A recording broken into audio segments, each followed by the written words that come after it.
দেবের দেব মহাদেব, আজকে মহাদেব বাবার সাথে আমার দেখা হয়ে গেল। কত সুন্দরভাবে হাসি দিয়ে চোখ চোখ মিটমিট করে হাসছে, দেখেছো কত সুন্দর করে আর্ট করেছে। আর মেলাতে আছি বর্তমান। সবাই কেমন আছো? আমি ব্লগটা স্টার্ট করছি। বর্তমান আমি আমাদের বাড়িটা পার হয়ে আছি। প্রায় হলো আধা ঘন্টা থেকে 30 মিনিটের থেকে মানে 45 মিনিট।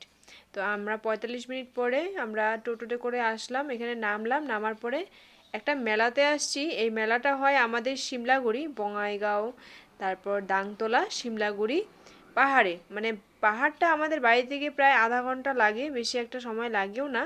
এই পাহাড়ে কিন্তু একটা খুব সুন্দর মেলা হয়। মানে মেলাটা হয় বৈশাখ মাসের 6 তারিখ থেকে 4 দিন থেকে 5 দিন, কখনো 4 দিন কখনো 5 দিন। মানে মেলাটার কিছু রহস্য আছে। এই যে মন্দিরটা, এখানে একটা মন্দির আছে, তো মন্দিরটা চলো তোমাদেরকে আমি দেখাবো নিশ্চয়ই। এখন রাস্তা দিয়ে যাচ্ছি, আমরা মন্দিরের সামনে যাব। এখানে নানান রকমের দোকানে অনেক রকমের জিনিস, জিনিস বলতে এখানে অনেক কিছু জিনিসই আছে, চলো ওটা পরেই বলছি। এখন আছি মন্দিরের সামনেটায়, আর এখানে ভিড় দেখতে পাচ্ছ তোমরা, কত ভিড়। মানে এত লোক হয়েছে। এটা কিন্তু পাহাড় এলাকার জায়গা, মানে পাহাড়ের জায়গায় মানে অনেক দূর দূর থেকে মানুষ এসেছে এখানে উপাস রেখে। সন্ধ্যায় রাত্রিতে দেখো কত লাইন হয়ে আছে এখানে। এসব সবাই আসছে বাটা দিতে, ঠাকুরের কাছে মানতি করতে আসছে। আর এই ঠাকুরটা অনেকটাই জাগ্রত। তোমরা যদি আসো তাহলে আমাদের বঙাইগাঁও, দাংতলা, সিমলাগুড়ি পাহাড় মেলা কোথায় হয় আর মন্দিরটা আছে এইখানে, তোমরা এসে ঘুরে যেতে পারো। জায়গাটা মানে খুব সুন্দর, আর এই ঠাকুরটা খুবই জাগ্রত। আর এই মন্দিরের ভেতরে কিন্তু কোনো রকমের কিছু ঠাকুর নেই।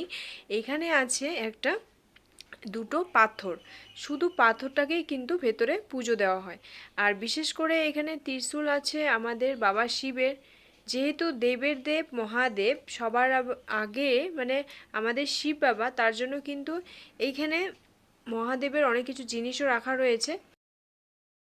বলতে গেলে ইনি একজন ভগবান রূপে একজন মানুষ ছিলেন। আর এই রাজা, মানে রাজা ঠাকুর বলে এই মন্দিরের নাম জানা যায়। আর এই রাজা ঠাকুর আগে আমাদের মানুষ রূপে সবার বাড়িতে গিয়ে কীর্তন করত। তো ইনি ছিল রাজস্থানের এক রাজা, আর এখানে এসে এই পাথরে উনি জায়গা নেন। এক সময় কি হয়, সবার বাড়িতে নাম গান করতে গিয়ে দুটো মানুষ উনাকে তাড়া করে যে উনি কোথা থেকে আসে আর কোথায় যায়।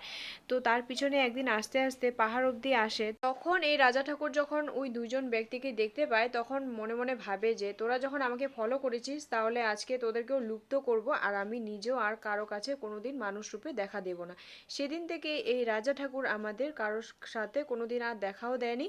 আর উনি কিন্তু এইখানে মন্দিরে জাগ্রত ঠাকুর হিসাবে রয়ে গেছেন।